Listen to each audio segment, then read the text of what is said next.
The corridors of Harlow and Company gleamed with glass walls and polished marble floors, a testament to corporate wealth. Every evening, when the executives went home in their sleek cars, Samuel Brooks arrived with a bucket, mop, and the quiet dignity of a man who knew his place. Samuel was the janitor who kept the building spotless, unseen by most of those who benefited from his work. But tonight, his daughter walked beside him, her sharp eyes studying everything as though she belonged here, not as a visitor but as someone who could one day sit at the head of a boardroom table. Her name was Amara Brooks, 23 years old, a young woman whose world was far larger than her father's mop and broom could suggest. From an early age, she had fallen in love with the sounds of language. While other children played games, Amara mimicked accents she heard on television or repeated phrases from books she found in the library. Her gift grew until she spoke 7 languages with fluency that astonished even her teachers. Yet her brilliance was hidden under the shadow of her father's humble job. Amara's presence in the building was not unusual. Most nights, she brought her father dinner, often staying to keep him company as he worked. Samuel always reminded her, "Don't let them make you feel small, Amara. Your mind is a treasure, and one day the world will see it." She smiled, though sometimes she doubted whether the world would ever look beyond her skin color, her background, or the simple fact that she was a janitor's daughter. Still, her curiosity burned bright. As she carried a worn paperback novel in French, Amara felt like a secret outsider in a world of power. She never guessed that within days, this very building, with its glass walls and marble floors, would become the stage where her hidden gift would change everything. Not just for her, but for the company that barely knew her name. High above the city, in the corner office with a view that stretched for miles, Victor Harlow sat hunched over a sleek mahogany desk. The CEO of Harlow and Company was a man used to control, his schedule precise, his empire vast.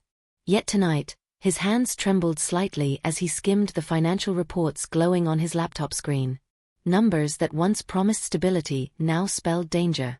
The company's future hinged on a single deal, a $30 million agreement with a consortium of international investors. It was more than money, it was credibility. Harlow and Company had suffered a series of missteps in recent years, and competitors circled like vultures. This deal would silence the doubters, restore faith, and keep thousands of employees secure. Failure, however, would invite chaos, possibly collapse. Victor leaned back, his sharp suit crisp under the fluorescent light, and rubbed his temples. "We can't afford mistakes," he muttered, though the walls gave no answer. His executives had warned him the negotiations would be complicated. The investors came from 5 different countries, each with its own culture, expectations, and, most daunting of all, languages. A professional translator had been hired, but Victor wasn't convinced the man could navigate the subtleties of business diplomacy.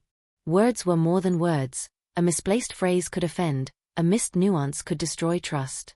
Tomorrow's meeting would decide everything. Victor imagined the boardroom packed with suits, the air thick with formality, each word carrying millions of dollars in weight. The thought tightened his chest. For the first time in years, the empire he had built seemed vulnerable, fragile against forces outside his control. Far below his office, Samuel Brooks polished the marble floors, and Amara tucked her French novel into her bag. None of them knew yet that their paths were about to collide, that the fate of Harlow and Company's $30 million deal would rest not on the CEO's brilliance but on the hidden gift of a janitor's daughter. The boardroom buzzed with tension the next evening. Crystal water glasses lined the long oak table, polished to perfection. Around it sat a mix of executives and foreign investors, their expressions guarded but expectant. At the head of the table, Victor Harlow projected confidence he didn't quite feel, while beside him, a translator shifted nervously, shuffling his notes. Samuel Brooks was mopping the hall just outside, the faint murmur of voices drifting through the heavy wooden doors. Amara sat nearby, waiting to walk her father home. She wasn't supposed to be there, but curiosity had drawn her into the corridors of power again. She caught fragments of different tongues, sharp German, rolling Spanish, clipped Mandarin. She tilted her head, instinctively passing the sounds, when the sudden rise of voices inside made her pause. The translator had stumbled. He confused a financial term, turning asset guarantee into something closer to collateral burden. The German investor frowned, leaning back in his chair. Moments later, the Spanish representative bristled at another misinterpretation. Confusion rippled across the table, irritation mounting like storm clouds. Victor's jaw tightened. "Fix this," he whispered to the translator, but the man's face had gone pale. He muttered apologies, flipping through papers, only to fumble again. A single word slipped into Mandarin with the wrong tone, transforming a gesture of partnership into something bordering on insult. The room teetered on collapse. Before she could stop herself, Amara stepped through the door. "Excuse me," she said, her voice steady but respectful. Heads turned. Samuel froze, mop in hand. She swallowed and continued, "If I may, I can help. I speak their languages." For a moment, silence hung heavy. Executives exchanged incredulous looks, some stifling scoffs. Who was this young woman in simple clothes, interrupting a meeting worth millions? Victor's eyes narrowed, more irritated than hopeful. But when he glanced at the investors, he saw curiosity instead of contempt. They were intrigued. He hesitated, then gestured reluctantly. "Fine. One chance. Don't waste it." Amara stepped forward, heart racing. She greeted the German investor in flawless German, smoothed over the Spanish representative's frustration with calm reassurance, and addressed the Mandarin speaker with precise, respectful tones. The tension eased, the storm clouds lifting as astonishment filled the room. The janitor's daughter had just stepped into the spotlight, and the deal was far from over.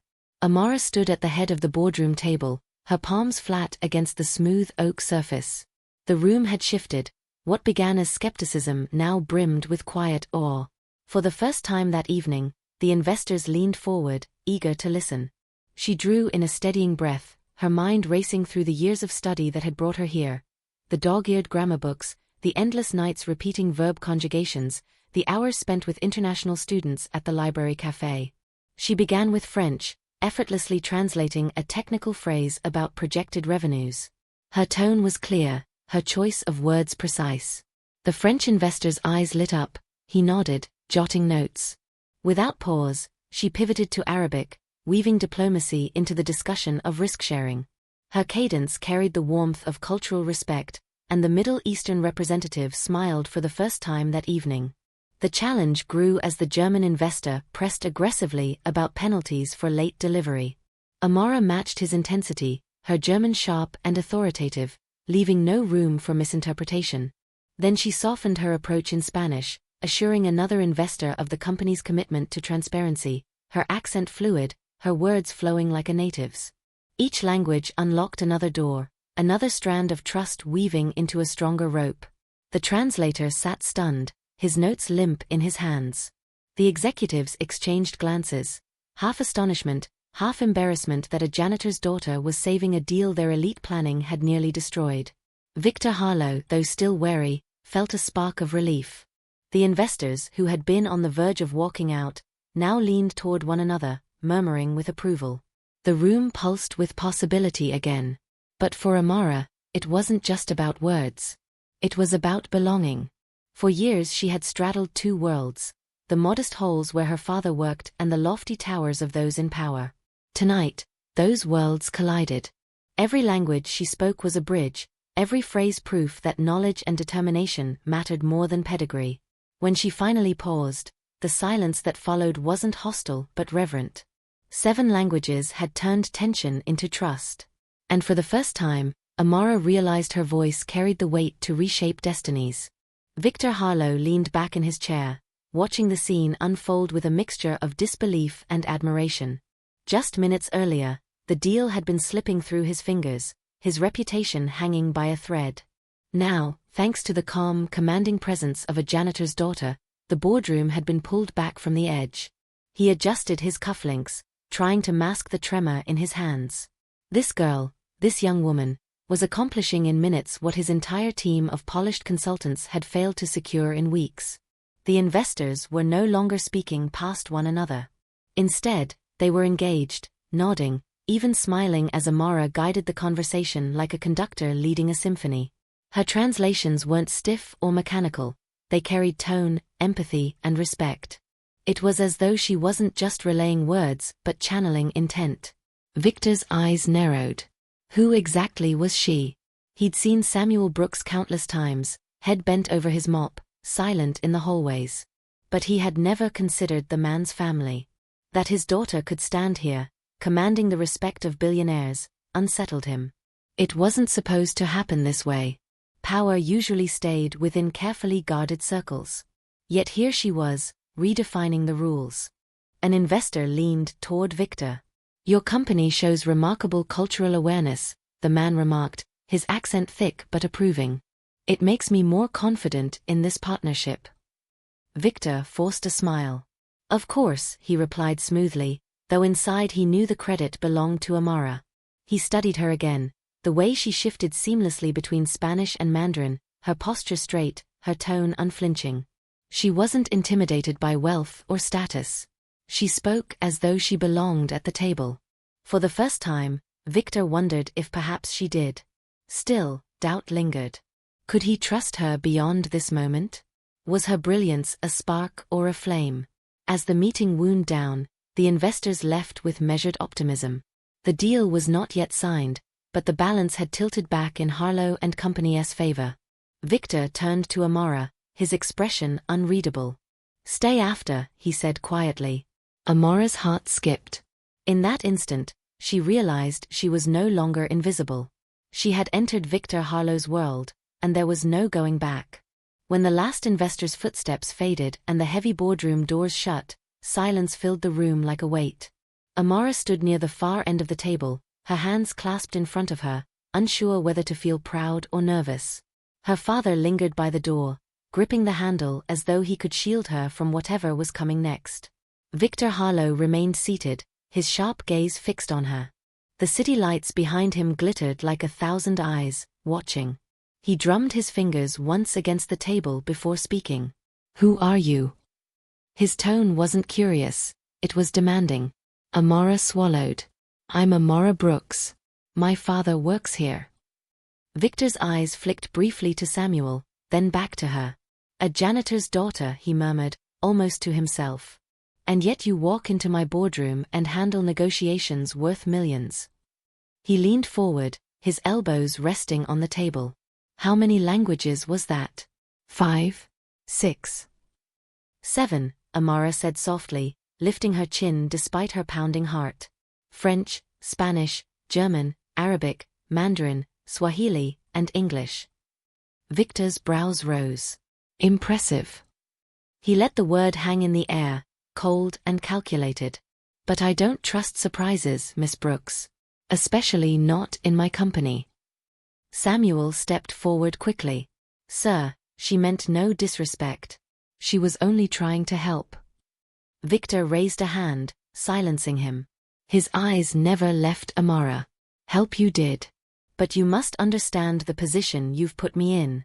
If word gets out that my multimillion-dollar deal was salvaged not by my executives, but by an uninvited guest," he paused, letting the implication sink in. Amara felt a flare of defiance. "Would you rather the deal had collapsed?" she asked quietly. For a long moment, the air grew tense. Then, unexpectedly, Victor laughed. A low, sharp laugh that echoed off the walls. "You've got nerve," he said, almost admiringly. "Most people in this building can't even look me in the eye." He stood, straightening his jacket. "The investors return tomorrow to finalize terms. If you're half as good as you were tonight, you'll be in that room again. But know this, if you fail, it won't just be the deal that's ruined." His gaze hardened. "It will be you." Amara nodded slowly, the weight of the challenge settling on her shoulders. For the first time, she wasn't just a janitor's daughter. She was a player in the CEO's world. The next morning, Amara walked into the gleaming lobby of Harlow and Company, her pulse quickening with every step. She had traded her simple hoodie for a neatly pressed blouse, borrowed from a friend, yet she still felt like an outsider crossing into forbidden territory. The polished marble, the echo of heels clicking across the floor, it all screamed of power and wealth. But what unnerved her most weren't the surroundings. It was the eyes. As she followed an assistant toward the elevators, she felt the stares of executives trailing behind her. Whispers darted through the air like arrows. "Who is she? Why is she here?" A few smiled politely, but most scowled, their envy thinly veiled. To them, she wasn't a savior. She was a threat. By the time she reached the executive conference room, the hostility had sharpened. A senior vice president, gray-haired and sharp-suited, stepped into her path. "This isn't a classroom," he said coolly. "It's not a place for charity cases to play translator. We already have professionals." Amara held his gaze, her voice calm but firm. "Your professionals nearly cost the company $30 million last night."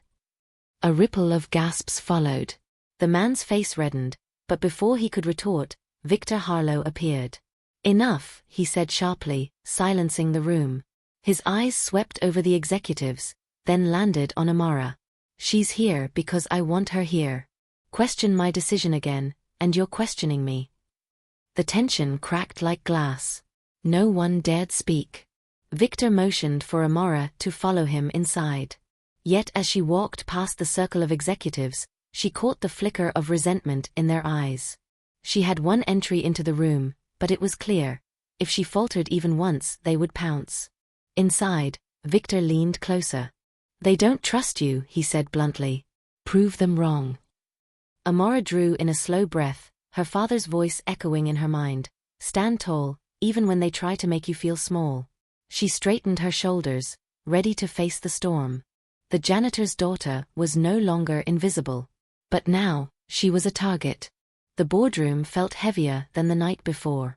Sunlight spilled through the tall windows, but it did little to ease the tension coiling in the air. The investors had returned, briefcases in hand, expressions unreadable. Today wasn't about polite discussions. Today was about signatures, or silence. Victor Harlow sat at the head of the table, his jaw set, his eyes sharp. He gave Amara a subtle nod as she took her place near him. She could feel the skepticism radiating from the executives around her, their gazes cutting into her back. They wanted her to fail. But the investors looked at her differently, curious, expectant, almost reassured by her presence. The meeting began in French. Technical clauses filled the air, heavy with financial jargon. Amara translated each word with precision, capturing not just meaning but tone. When the French investor raised a concern about equity distribution, Amara's calm explanation smoothed over the tension before it could escalate. Moments later, the German representative launched into a stern objection about timelines. His words were sharp, even accusatory. The translator from the previous night flinched, but Amara held steady. She delivered his point in crisp English, then responded in German with equal clarity, assuring him that adjustments could be made without compromising integrity. The man's frown softened, if only slightly. The true test came when the Mandarin investor spoke. His phrasing was layered with nuance, the kind of subtleties that could make or break trust. Amara listened intently, her mind working swiftly. When she translated, her words carried respect, deference, and careful precision. The investor's lips curved into the faintest smile. As the hours passed, Amara felt her nerves give way to confidence. Each language flowed from her tongue like a key turning in a lock. She wasn't just translating, she was building bridges, dismantling walls, and weaving trust into every sentence. Finally, the lead investor leaned back, speaking in Spanish. "We believe this partnership can succeed." His tone was decisive. Pens clicked. Contracts slid across the table. One by one, signatures were added. The $30 million deal was saved. Victor glanced at Amara, something new flickering in his eyes. Not skepticism but respect. The janitor's daughter had done the impossible. Applause echoed faintly as the investors exited the boardroom, their handshakes firm, their smiles genuine. The $30 million deal was no longer a dream but ink on paper. For Harlow and Company, it was salvation. For Amara Brooks, it was transformation. She stood quietly, gathering her notes, when Victor Harlow approached. His footsteps were measured, his expression unreadable. The executives lingered nearby, some whispering, others glaring openly, unwilling to accept that a janitor's daughter had saved what they could not. Victor stopped in front of her. "You've done what no one else could," he said, his voice low but steady. "You didn't just translate, you negotiated, you calmed storms, you built trust. That's rare." Amara lifted her chin, searching his face for sincerity. "I only did what was needed." A flicker of a smile touched his lips. Sometimes that's the difference between collapse and survival. He paused, then added, "I want you to join my team. Not as a translator, a strategist. Someone who understands not just words, but people." Gasps rippled through the executives. Some faces darkened with fury, others with disbelief. Amara felt her heart pound. A strategist? The title was more than she had ever dared to imagine. Behind her, Samuel Brooks shifted uncomfortably, pride warring with fear in his eyes. He had spent years teaching his daughter humility, reminding her of the dangers of dreaming too high. Yet now he saw what she had become, someone who could stand in the heart of power and not falter. Amara drew in a breath. "If I accept," she said carefully, "it will be on one condition, that respect in this company isn't limited to titles or last names. My father's work matters as much as anyone's." The room fell silent. Victor studied her for a long moment, then nodded once. "Fair enough." Amara glanced at her father. His eyes shone, a mixture of astonishment and pride. She turned back to Victor, her decision made. "Yes," she said firmly. "I'll join." As the boardroom doors closed behind her, Amara knew her life had changed forever. She was no longer just the janitor's daughter. She was a force in her own right. And this was only the beginning.